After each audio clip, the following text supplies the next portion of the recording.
Today's video, we're going to be talking about the best 7 bad credit pre-approval credit cards. Now, with these here credit cards, and you have bad credit, you don't have to pay all these activation fees, right?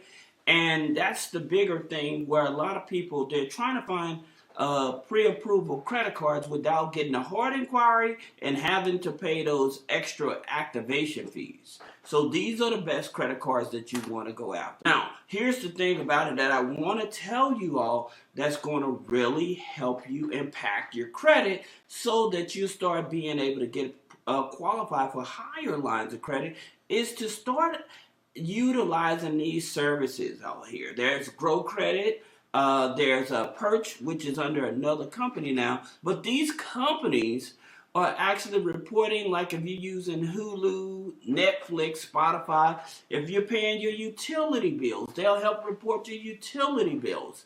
Car insurance, gym membership. You need to start using these type of services to help build up your credit profile, okay? It's a benefit to you. Then you can add on pledge loans or credit builder loans. Then, of course, you have Experian Boost and My FICO Ultra Boost. Then you can remove inquiries, and we talked about that in other videos. Adding authorized users. Authorized users still work.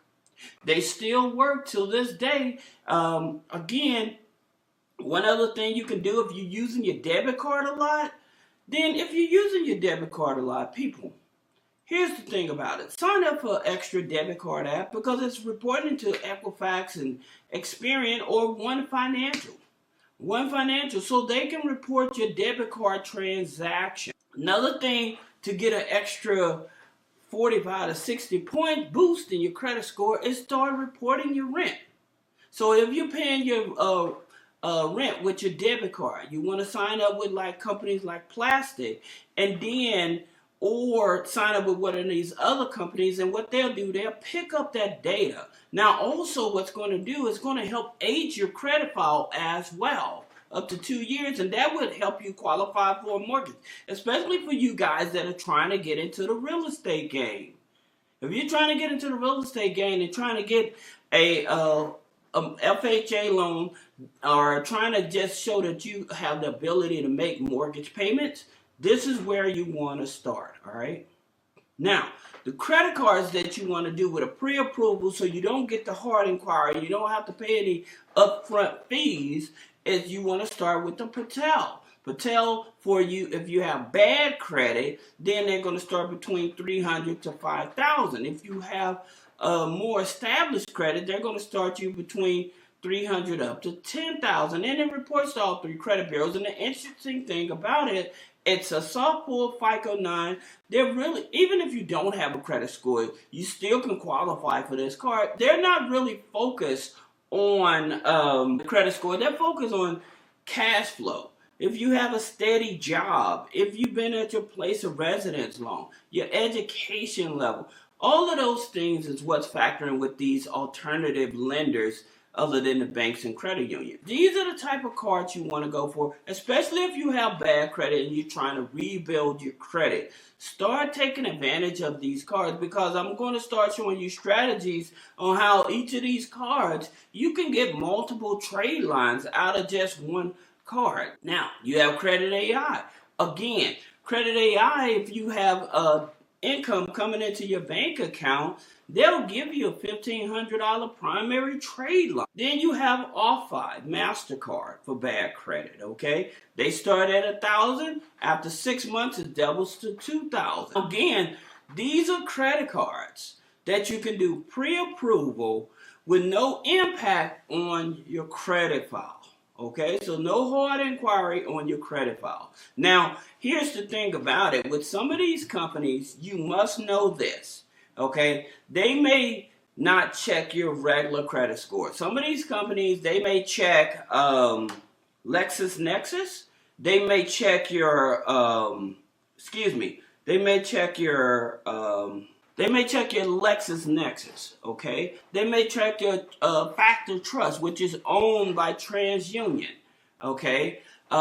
They may check other third-party credit bureaus, but at the same time, like I say, you have a higher chance of being approved for these cards, and it's no hard inquiry. Then you have the Zurve. Now with the Zurve card, usually they want you to be a college student, okay, in order to get this card or whatever. But they do still show flexibility, so if you don't have any credit, you still can get it. And again, all of these cards are no deposit.